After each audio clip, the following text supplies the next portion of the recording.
Little by little, we were advancing towards the bottom of that tunnel, and we did not see any complex life form. Irwin theorized that it had not been colonized in this section due to the difficulty involved as the entrance was covered with snow and ice during the cold months and later due to the constant fall of water. After all, it had been a little over a year since this cave had been discovered, and it was unknown what influence the outside ecosystem had on it. If we, in order to descend, have required advanced mechanisms, what can it cost other beings to come down here? It should be remembered that our temporality is not applicable in the same way to other forms of life.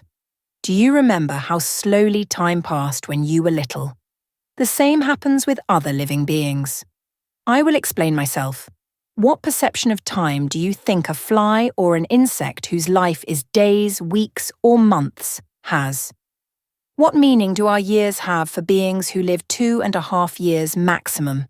And on a microscopic level, where many life forms can live for mere minutes?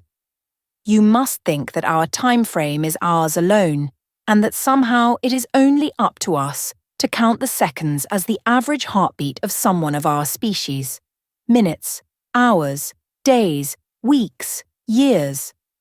They are nothing more than our artificial way of counting time for our egocentric approval and our control manias.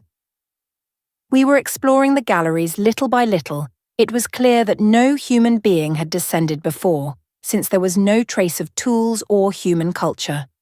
Not even the American Indians, who used to explore all of their territories, had descended and explored this natural wonder.